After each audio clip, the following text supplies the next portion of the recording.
Hello, I'm Rick Hansen, a neuropsychologist and an investigator of new, research-proven ways to use your mind to change your own brain, to benefit your whole being and every other being whose life you touch. This program is about happiness, what it is, and how you can work with your own brain to feel more at ease, relaxed, joyful, and satisfied, no matter what the external conditions are in your life. No matter what your job is, no matter who you live with, no matter what your health is like, how you can actually feel truly, deeply, more fundamentally, and reliably happy. The methods I'll present are based on the historically unprecedented coming together of, on the one hand, the Western sciences of psychology and neurology, and, on the other hand, the great contemplative traditions of the world. In particular, of those contemplative traditions, the one I'll draw on most is Buddhism, which is the one that I'm most trained in, plus the one that's had the most crossover with Western science. But there's no attempt here to convert you to any point of view. Always see for yourself what makes sense, and especially what is personally useful, and leave the rest. In the first program, I'll cover fascinating material about the nature of happiness, the role of happiness in evolution, how your brain both makes you happy and makes you suffer, and most importantly, how you can use and shape your brain over time to be more contented and happy in everyday life. Then, in the second and third sessions, I'll present different guided meditations, each one designed to stimulate and strengthen different aspects of happiness inside your own brain and body. Each meditation will begin with a brief introduction, and then we'll dive in. Of course, you can stop this program at any point if you want to hang out longer in some part of the meditation before my next suggestion moves you along.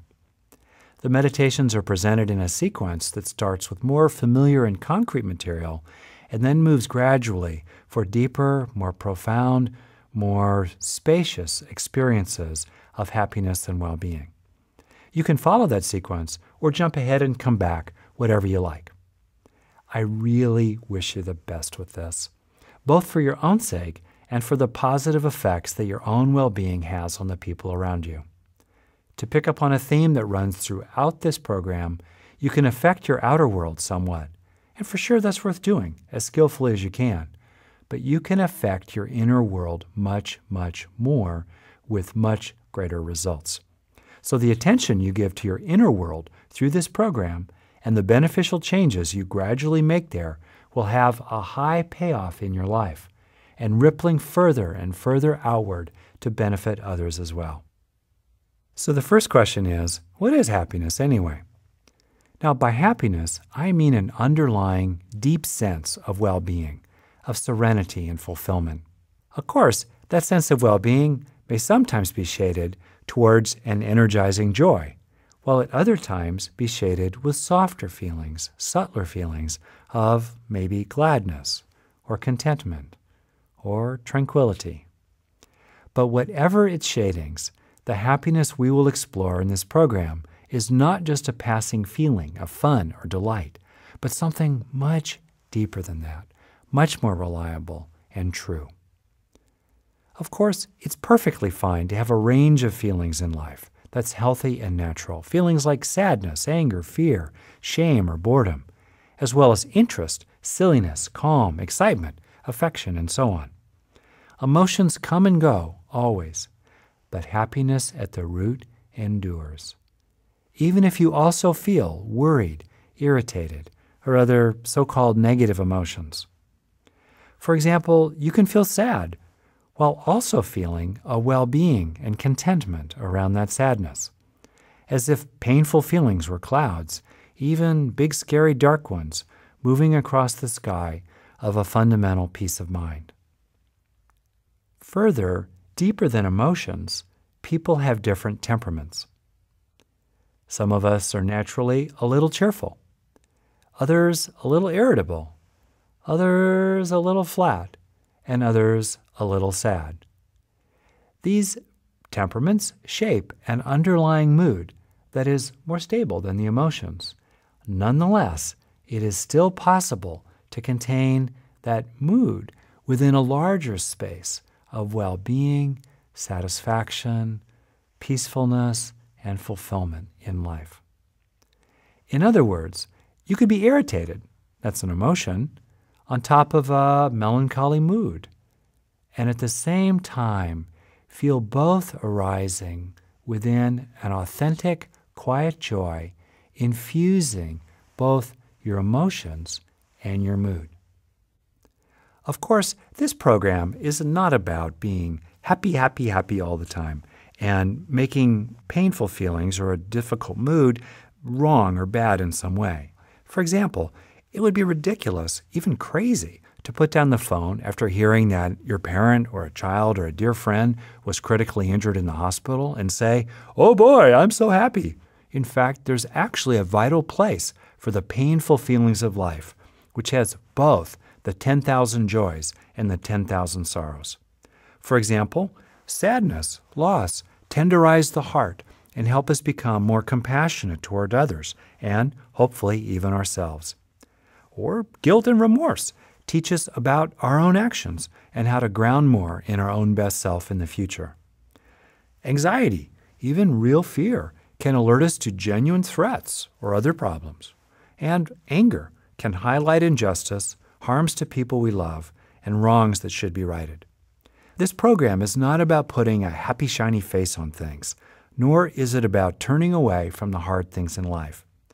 But it is about nourishing a steady, enduring well-being, contentment and peace inside that is a rock, a refuge, a home base, and a place you can always come from.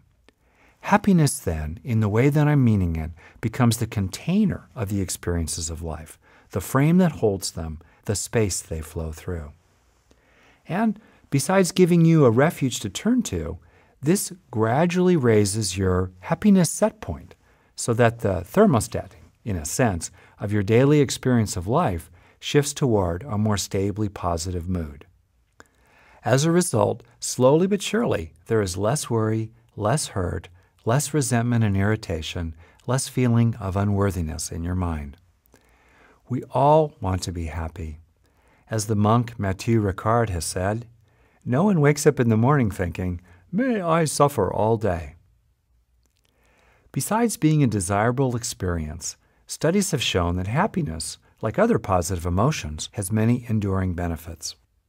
So, for example, emotions organize the mind as a whole, so a feeling like happiness has global effects.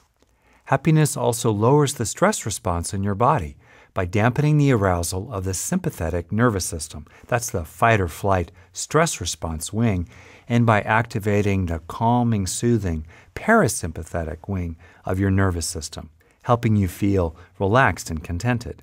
For example, studies have shown that positive feelings reduce the impact of stress on your cardiovascular system, helping your heart stay healthy. Happiness also increases psychological resilience, and it lifts mood and protects against depression. Beyond its emotional components, happiness is an outlook, a kind of perspective on things. It is fundamentally optimistic, with all the benefits that researchers have found for optimism, including protecting against depression. Further, positive emotions like well-being and peacefulness, happiness in other words, help counteract the effects of trauma in the past or other painful experiences. When you remember something painful from your past, your brain first reconstructs that memory, including its emotional associations from a few key elements, and then it reconstitutes that memory in storage with tinges of your state of mind at the time you recalled it. In other words, if you recall an event repeatedly with a glum cast of mind, then your recollection of it will be increasingly shaded negatively. Alternately, if you recall that same thing repeatedly with a realistically upbeat state of mind, then that memory will gradually come to mind more and more with a more neutral quality, even a positive one. You will not forget the facts of whatever happened, but their emotional charge will slowly fade, and that can be a great relief. Also, positive emotions highlight key states of mind, so you can find your way back to them in the future, so you can more readily tap into peace or feeling strong and so forth from now on. Happiness is also a great reward for doing the hard things in life, for being virtuous, for kindness and restraint in your relationships, for doing personal practices like exercise, or meditation that may not be easy to stick with routinely. And all this supports your ongoing meditation. Finally, happiness also turns us toward helping others. In other words, it's not just self-focused or even self-centered to try to become a happier person. On the downside, being upset or depressed tends to turn us inward, away from other people. While, on the other hand, a basic contentment and joy of living tends to lead us to connect with others and feel we have a surplus of caring to offer them. Now, all the benefits that we've gone through that apply to adults apply to children as well. And additionally, for kids who are more in the spirited range of temperament, being happy really is important for them since they tend to move on really quickly from events, one to another, and by having them feel more continuously in a state of well-being through some of the exercises and suggestions that you'll find throughout this program, that can help them take more of a state of well-being with them wherever they go, which will gradually sink more and more into their own brain, tilting them more and more and more toward a positive mood. Similarly, kids who are more in the anxious or rigid range of temperament also benefit from encouragement gently to cultivate a greater sense of happiness because they tend to see the world through a glass half empty or a glass worried about being emptied cast of mind. And so for them as well, a focus and encouragement about staying happy is a great benefit.